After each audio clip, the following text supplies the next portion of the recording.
ठाण्यात स्वप्नाली लाड प्रकरणाची पुनरावृत्ती झाली आहे। अपहरण करण्याचा प्रयत्न करणाऱ्या रिक्षावाल्याच्या तावडीतून सुटण्यासाठी 2 तरुणांनी धावत्या रिक्षातून उडी घेतली आहे। ठाण्यातील कॅडबरी ब्रिजवर हा सर्व प्रकार घडला।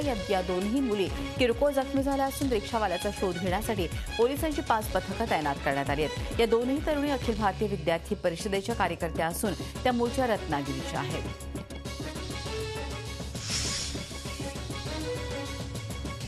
मार्चमध्ये मुंबईकरांना घामाघूम करणाऱ्या निसर्गानं आपलं लहरीपण पुन्हा एकदा सिद्ध केलंय। गेल्या 2 ते 4 दिवसांपासून उन्हाची तीव्रता कमी झाली आणि रात्रीच्या तापमानातही घट झाल्यानं गुलाबी थंडी पुन्हा सुरू झाली असं वाटत होतं। मात्र शनिवारची आणि रविवारची सकाळ उगवला नाही सूर्य पूर्वेचा अशा स्वरूपात झाली।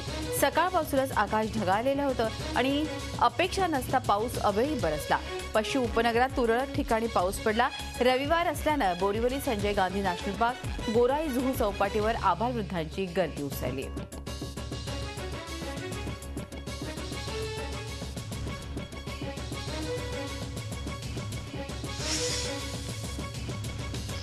अवकाळी पावसाचा जोर कोकणातल्या रत्नागिरी, रायगड आणि सिंधुदुर्ग भागात पाहायला मिळतोय। त्यामुळे हापूस आंबा धोक्यात येण्याची भीती आहे। काही ठिकाणी आंबा झाडावर उतरण्यास तयार झालाय। अशा वेळी आलेल्या पावसानं आंब्यावरती डाग पडण्याची शक्यता आहे। तसंच काजूचं पीकही धोक्यात येण्याची शक्यता आहे। या अवकाळी पावसाचा सर्वात मोठा फटका हा फळांचा राजा हापूसला बसणार आहे। आंबा आणि कडधान्याला मोठा फटका बसलाय।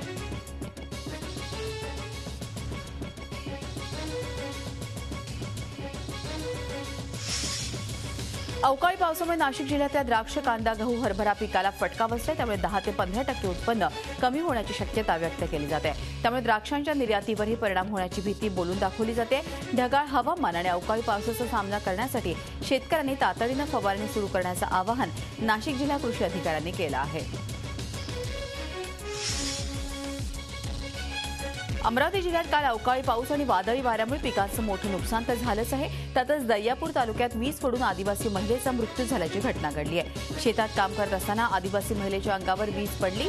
सुमरती पुणाजी काजदेकर असं या महिलेचं नाव असून 40 वर्षीय या महिलेचा वीज पडून जागेवरच मृत्यू झालाय। बबली पुणाजी काजदेकर 18 वर्षीय ही मृतकाची मुलगी किरकोळ जखमी झाली असून उमरी मंदिर या गावात ही घटना घडली आहे।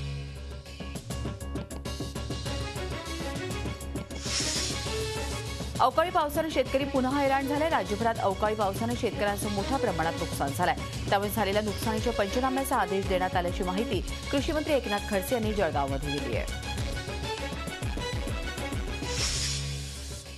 24 तासात स्वाईन फ्लूनं 12 बळी घेतल्यात। अवकाळी पावसामुळे स्वाईन फ्लूचा धोका आणखी वाढल्यामुळे राज्यात या डॉक्टरांच्या सुट्ट्या रद्द करण्यात आल्यात। आरोग्यमंत्री दीपक सावंत यांनी याबाबत आदेश दिले आहेत। राज्यात आतापर्यंत 143 जणांचा स्वाईन फ्लूनं बळी घेतलाय। अवकाळी पाऊस आणि दमट हवा स्वाईन फ्लूचा विषाणू अधिक फोफवण्याची भीती वाढलेली आहे। परिणामी राज्यात या आजाराचा मोठा धोका असल्याचं आरोग्यमंत्र्यांनी मान्य केलं असून खबरदारीचे उपाय योजण्यात आल्याचं म्हटलेलं आहे।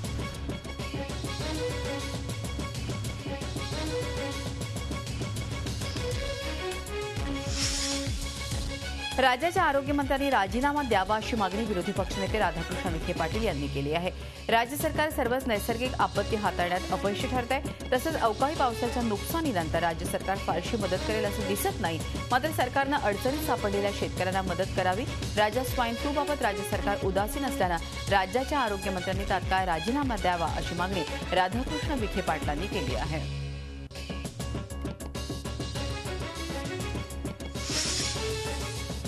भूसंपादन विधेयकाला शिवसेनेचा विरोध कायम आहे। 2 दिवसांपूर्वी केंद्रीय मंत्री नितीन गडकरी यांनी उद्धव ठाकरे यांची मातोश्रीवर भेट घेत या विधेयकावर चर्चा केली होती। मात्र या भेटीनंतरही या विधेयकाबाबतचा तिढा कायम असल्याचं चित्र आहे। भूसंपादन विधेयकामध्ये ज्या गोष्टींवर शिवसेनेला आक्षेप आहे त्या सरकारला लेखी कळवणार असल्याचं सुभाष देसाई म्हणाले। विधेयक संसदेत आणण्यापूर्वी केंद्रीय मंत्री शिवसेनेशी चर्चा करण्यास का आले नाहीत असा देसाईंचा आक्षेप आहे। बहुप्रतीक्षित बंबार्डियर कंपनीची नवीन लोकल ट्रेन येत्या 8 दिवसात मुंबईकरांच्या सेवेत दाखल होणार आहे। रेल्वे मंत्री सुरेश प्रभू हे या नवीन लोकल ट्रेनला हिरवा झेंडा दाखवण्याची शक्यता आहे। पहिल्या 2 लोकलच्या पश्चिम रेल्वे मार्गावर धावणार आहेत। तब्बल 1.5 वर्ष या नव्या तंत्रज्ञानाच्या नव्या सुविधा असलेल्या लोकल ट्रेनच्या चाचण्या सुरू होत्या। 120 किलोमीटर प्रति तास या वेगानं धावण्याची या लोकलची क्षमता आहे। त्यामुळे लोकलचा प्रवास जलद होण्यास आणि भविष्यात लोकल सेवांच्या संख्येत वाढ होण्यास मदत होणार आहे। राज्यातील टोल धोरणासंदर्भात मुख्यमंत्र्यांशी चर्चा झाली असून राज्य परिवहन महामंडळाच्या बसेसला टोलमधून कसं वगळता येईल याबाबत युद्ध पातळीवर प्रयत्न सुरू आहेत. त्यामुळे लवकरच टोलबाबत योग्य निर्णय घेऊ असं मत राज्याचे सार्वजनिक बांधकाम मंत्री एकनाथ शिंदे यांनी व्यक्त केलं आहे.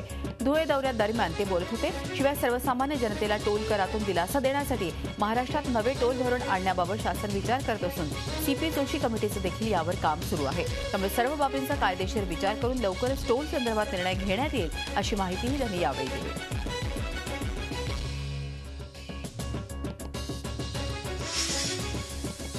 नरेंद्र दाभोळकर आणि गोविंद पानसरे यांचे हल्लेखोर न सापडणे हे पोलीस आणि राज्य सरकारचं अपयश आहे अशी टीका रामदास आठवले यांनी केली आहे. लवकरात लवकर नरेंद्र दाभोळकर आणि गोविंद पानसरे यांच्या मारेकऱ्यांना पकडावं असंही त्यांनी सांगितलं. आरपीआय, स्वाभिमानी शेतकरी संघटना, रासप आणि शिवसंग्राम या 4 पक्षांच्या नेत्यांना राज्याच्या समन्वय समितीत घ्यावं असंही यावेळी ते म्हणाले. आर पाटील यांच्या निधनानंतर तासगाव कवठे महांकाळ मतदारसंघात काँग्रेससोबत अन्य पक्षांनी उमेदवार उभी करू नये, आबांच्या पत्नीला उमेदवारी मिळावी आणि त्यांना बिनविरोध निवडून द्यावं अशी विनंती प्रतीक पाटील यांनी केली आहे. ते सांगलीत प्रसार माध्यमांशी बोलत होते. यावेळी त्यांनी भाजप सरकारच्या कार्यपद्धतीवरही शंका उपस्थित केली. तसंच टेंभू आणि म्हैसाळ सिंचन योजना रखडणार असल्याची भीती देखील त्यांनी व्यक्त केली. नाशिकमध्ये मनसेच्या 20 कामगार सेनेच्या अधिवेशनाच्या उद्घाटन प्रसंगी मनसे अध्यक्ष राज ठाकरे यांनी पदाधिकाऱ्यांना मार्गदर्शन केलं. भाषणादरम्यान राज ठाकरेंनी सरकारवर टीका करत मुख्यमंत्री फडणवीस हे मोदी शहांच्या डोक्यानं चालतात असं वक्तव्य केलं आहे. मनसे अध्यक्ष राज ठाकरे 2 दिवसांच्या नाशिक दौऱ्यावर आले होते. मात्र महापालिका आयुक्त नाशिकमध्ये नसल्यानं राज ठाकरे यांच्या आयुक्तांशी भेट होऊ शकली नाही. येत्या 15 दिवसात राज ठाकरे पुन्हा नाशिकला येऊन शहरातल्या विविध प्रश्नांवर आयुक्तांशी चर्चा करणार आहेत. दरम्यान मराठी भाषा दिनानिमित्तानं मनसेनं भरवलेल्या ग्रंथ प्रदर्शनाला यावेळी राज यांनी आवर्जून भेट देत काही पुस्तकांची खरेदीही केली.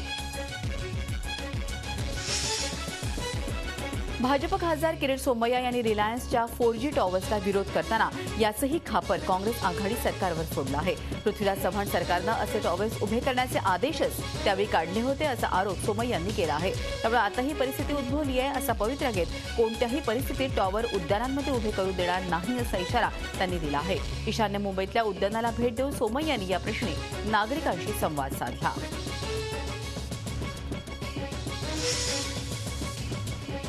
कुलाबा वांद्रे सेब्स या प्रस्तावित मेट्रो 3च्या कारशेडचं काम आरे कॉलनीमध्ये सुरू आहे. या कामाला स्थानिकांनी विरोध दर्शवलाय. याबाबत चर्चा करण्यासाठी मुख्यमंत्री देवेंद्र फडणवीस यांच्याकडे बैठकीसाठी आपण वारंवार पाठपुरावा केला. मात्र त्यांचा अद्याप वेळ मिळत नसल्याबद्दल गृहनिर्माण आणि उच्च तंत्रशिक्षण राज्यमंत्री रवींद्र वायकर यांनी खंत व्यक्त केली आहे. यासाठी जवळपास 2,500 झाडांची कत्तल करण्यात येणार आहे. या झाडांची कत्तल थांबवण्यासाठी रहिवाशांनी सेव्ह आरे मोहीम सुरू केली आहे.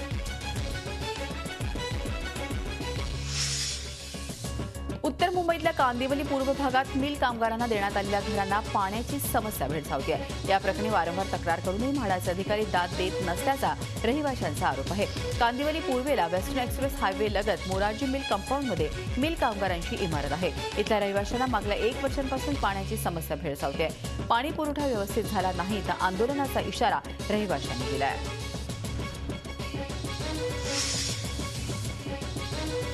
पंतप्रधान नरेंद्र मोदी यांनी सुरू केलेल्या स्वच्छ भारत अभियानाची सध्या देशात सर्वत्र चर्चा सुरू आहे. मात्र चंद्रपूर जिल्ह्यातील एका शाळेनं श्रमदानातून फक्त शाळेचा परिसर स्वच्छ केला नाही तर या कचऱ्याची योग्य प्रकारे विल्हेवाट लावण्यासाठी गांडूळ खत प्रकल्पही तयार केला आहे. नेहमी छोटे मोठ्यांचं अनुकरण करत असतात. मात्र प्रियदर्शनीच्या या विद्यार्थ्यांचा या खताचा प्रकल्प इतका प्रसिद्ध झालाय की आता परिसरातील शेतकऱ्यांनी या चिमुकल्यांचं अनुकरण करण्यास सुरुवात केली आहे.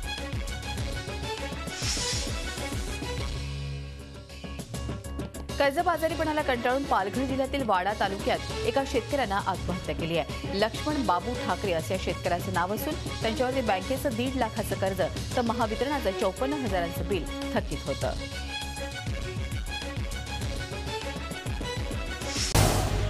झी 24 तास रहा एक पाऊल पुढे.